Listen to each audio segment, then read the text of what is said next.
Hi friends, నా గుండె లాగుంది. గుండు మీద గుండు పెట్టి గుద్దదెంగిరమ్మ.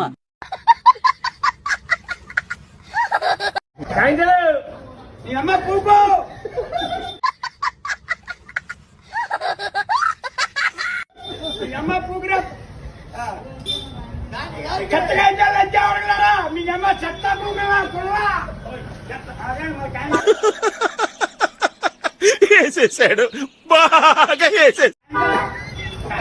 చెప్పండి, దానికి అర్థం చట్టగంజాలు అయిన కనుక కాంజాలు అన్నారు.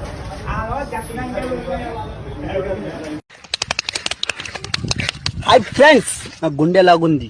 గుండు మీద గుండు పెట్టి గుద్దదెంగిరమ్మ. బాలుగానికి ఎట్లయితే లేవదో అగ్గిపెట్ట మచ్చాన్ని కూడా లేవదు. నేను వానూరులోనే ఉంటా. నా పేరు ప్రశాంత్. వాడు ఒక గే, అంటే వాడు ఒక కొజ్జోడు. అవును, మేము కొజ్జేవాళ్ళమే. నువ్వు ఒక్కనివే. నేను కొజ్జేవాడు, ఉప్పల బాలు కొజ్జేవాడు. ఖతం. Bye bye, tata, good bye.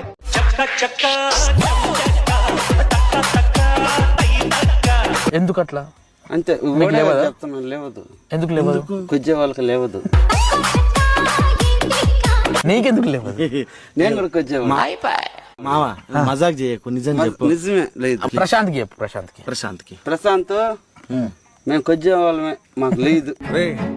And ఎవరికైనా చూపించండి రా, వదిలేయకండి రా బాబు. అలాగా కూర్చోబెట్టి చెప్పండి రా. Next question. నెక్స్ట్ వచ్చేసి చరణ్. అరే నువ్వు పాండబ్బల కాడ బీడి లేరిక తాగిన కొడకూరా నువ్వు.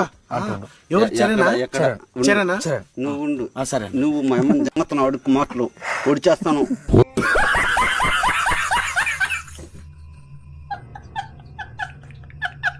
Only once. వాడు అడగతా ఉన్నాడు కదా, నేను ఆన్సర్ ఇస్తాను కదా. నువ్వు నాకన్నా నువ్వే పొడుస్తావు. ఏంది బెదరు? ఆపండి, చూపించినంతవరకు చాలు, ఇంకా వెళ్ళిపోండి. అట్టాకే స్వామి. పదండ్రా, మిగతా భాగం కుమారస్వామి నాయుడు గారికి చూపిద్దాం. ఆగండి, కుమారస్వామి నాయుడు దగ్గరికి ఎందుకు? అయితే తరువాయి భాగం చూడండి స్వామి. అంటే రెండో పార్ట్ కూడా ఉందా? కథలో అది ట్విస్ట్ స్వామి. చెప్పు. అఖిలు అన్న ఫస్ట్ ఇది అడుగు. ఈ నలుగురు దోస్తుల గురించి, వీళ్ళ నలుగురు దోస్తుల పేర్లు చెప్పాను ఫస్ట్. ఆ దోస్తుల పేర్లు చెప్పాలి. నేను నలుగురు గోపాల్, రమేష్, వెంకటేష్, డి వెంకటేష్, గోపాల్, పి రమేష్, ఏ రమేష్ మా బెస్ట్ ఫ్రెండ్, కృష్ణ, బి. నలుగురు.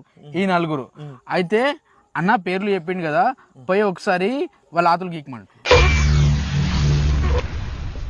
ఏమిటండి మీరు మాట్లాడేది?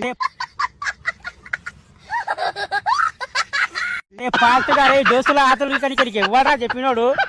సిగ్గుసేటు. నీ పెళ్ళాం పోయి గీకరా, పోయి బ్లేడ్ ఇతలా. నీ పెళ్ళాం పోయి గీకు, నీ పెళ్ళాం పోయి గీకు, అప్పుడు కరెక్ట్. నీ దోస్తులే కదా. నా దోస్తులు అయితే దోస్తులు పోయి ఆతలకు గీకుతారా ఎవడన్నా? నీ దోస్తులు నువ్వు గీకుతున్నావేమో, అందుకే యాద వస్తుంది కదా. నీ దోస్తులా గీకుతున్నావేమో. కాదు, అట్లా చేస్తే ఏమైతుంది? అట్లా చేస్తే మొద్దుంటారా ఇల్వా? బాని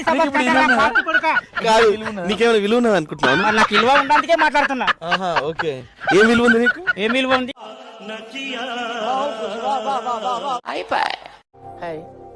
నా పెర్ఫార్మెన్స్ మీకు నచ్చినట్టయితే మళ్ళా అడుగుతున్నా, నేను సిగ్గు లేకుండా అడుగుతున్నా, నేను దయచేసి సబ్స్క్రైబ్ చెయ్యండి. నా ఆవేదనను అర్థం చేసుకో.